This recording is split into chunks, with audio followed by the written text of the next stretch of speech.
kids, welcome to Teacher Beth Class TV.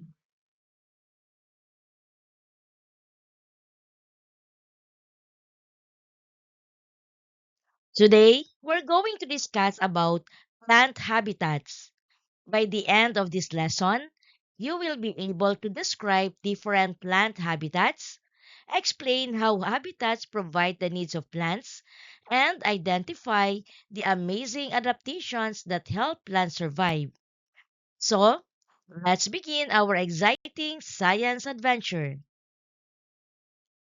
Just like the habitat of animals in your lower grades, you already learned about the different habitat of plants.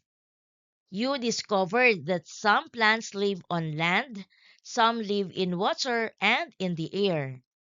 If you need a quick review, I encourage you to watch my previous video lesson about plant habitats before continuing with this lesson.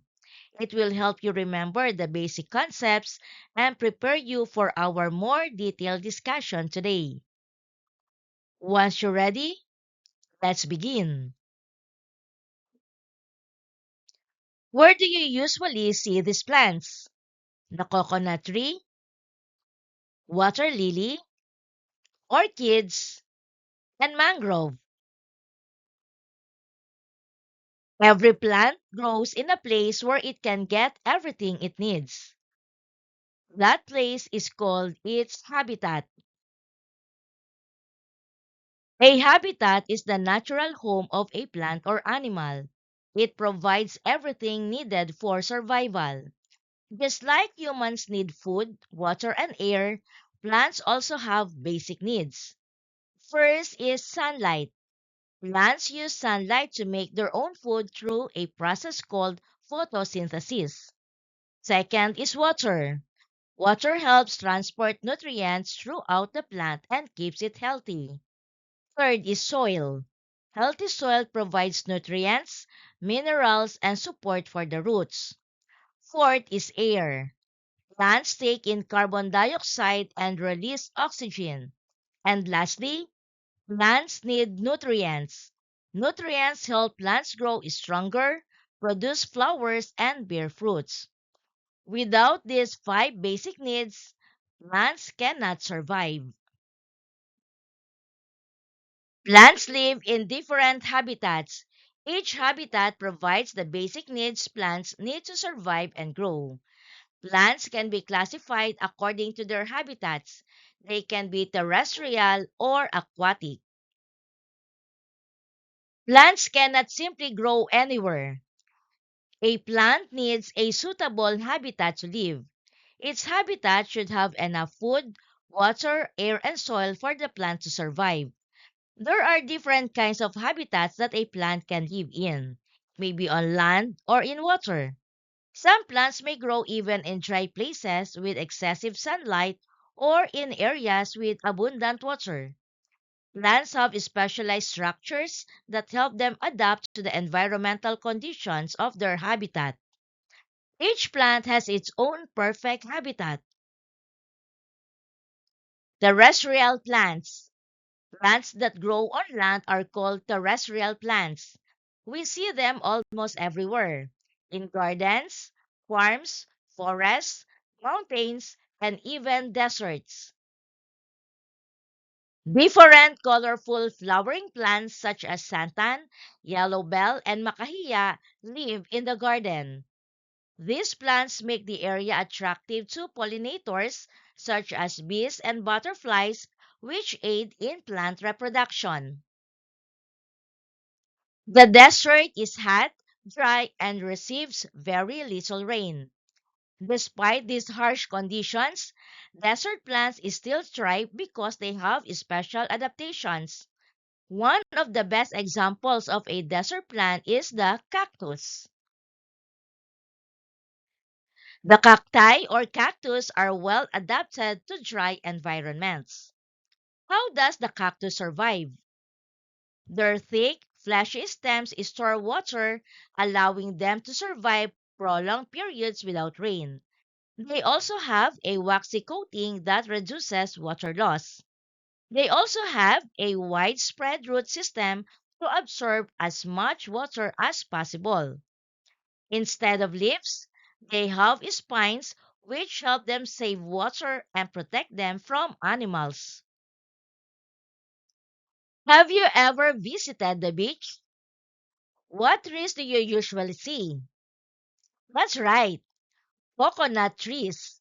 Coconut trees grow well in sandy soil with plenty of sunlight and regular rainfall. Their deep roots firmly anchor them in loose sand. Their tall, flexible trunks bend during strong winds, helping them survive typhoons. This is why coconut trees are common along Philippine coastlines. The Philippines is also known for its rich agricultural land. Rice and corn are important crops that grow in fertile soil. These plants need plenty of sunlight, rich soil, and enough water. Farmers carefully prepare the land to provide these needs. Because of our tropical climate, many provinces produce rice and corn throughout the year. This habitat is called the rainforest, a place where trees grow very tall and a variety of animals are found living in these trees. Rainforests are warm and wet forests that receive abundant rainfall almost every day. Many tall trees grow here because water is always available. Rainforest trees as Nara, Acacia, Tamagong, Mango, and Molave are tall and dense, almost blocking off sunlight. Smaller plants such as ferns and flowering plants grow beneath these tall trees. Their broad leaves help capture sunlight even under the forest canopy. Rainforests provide homes for thousands of animals and plants. That is why protecting our forests is very important. One of the most fascinating plants found in Philippine rainforests is the Rafflesia. It is known as the largest flower in the world. Some Rafflesia flowers can grow almost 1 meter wide. Unlike ordinary plants, it has no leaves, stems, or roots. It also produces a strong and pleasant odor similar to rotting meat. But why? Because the smell attracts flies that help pollinate the flower.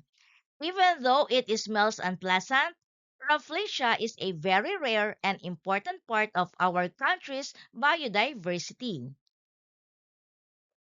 Have you ever visited Baguio City? One of the first thing you'll notice is the beautiful pine trees.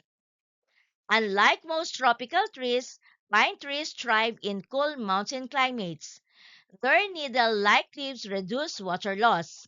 Their thick bark protects them from cold weather. Pine trees remain green throughout the year, making mountain forests beautiful and refreshing. Now let's move from land to water. Aquatic plants. Plants that live in water are called aquatic plants. Their stems are softer and more flexible because water supports them. Examples include water lily, kangkong, duckweed, java fern, pondweed, seagrass, mangroves, and lotus. These plants have special structures that allow them to survive underwater or on the water's surface. Floating plants. Floating plants stay on the surface of the water. Examples include water lily, kangkong, and duckweed. Their broad leaves float on water so they can receive plenty of sunlight. Their roots hang freely beneath the floating leaves, absorbing nutrients directly from the water. How about you? Can you give other examples of floating plants? Submerged plants. Some aquatic plants grow completely underwater.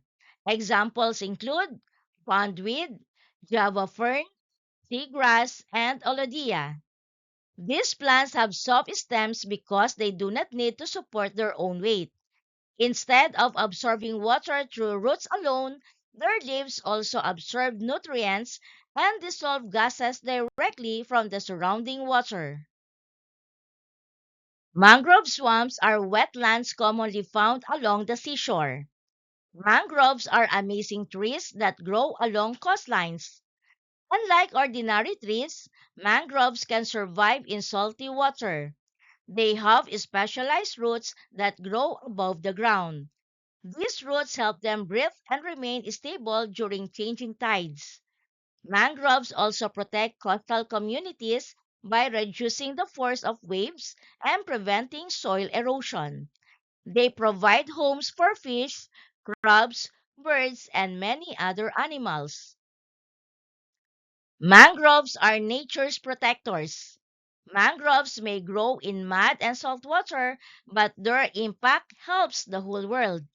Let's take care of them today for a better tomorrow. Plants are very important to life on Earth. They give us food, they produce oxygen, and they provide medicine, wood, and shelter. Unfortunately, many plant habitats are being destroyed because of pollution, illegal logging, and improper waste disposal. As young environmental stewards, we can help by planting more trees, throwing garbage properly, recycling, conserving water, avoiding illegal cutting of trees, and protecting forests, rivers, and oceans. Remember, when we protect plant habitats, we also protect ourselves. Today, we learned that plants live in different habitats. Some grow on land, while others grow in water. Each habitat provides the sunlight, water, air, soil, and nutrients that plants need to survive. Plants also have amazing adaptations that help them live in deserts, forests, mountains, rivers, lakes, and seas. Always remember, healthy habitats grow healthy plants, and healthy plants make a healthy earth. To deepen your understanding of plant adaptations, I invite you to watch my YouTube video lesson on plant adaptations, where we explore how different plants survive in their habitats. Thanks for watching! Don't forget to watch part 2 of these lessons, Animal Habitats and Plant Habitats, where we'll answer the activities together. See you there!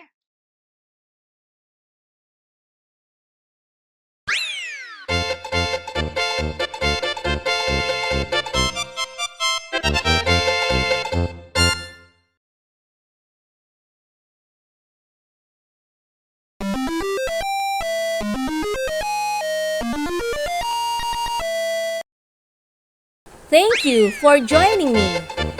Let's learn, play, and grow together.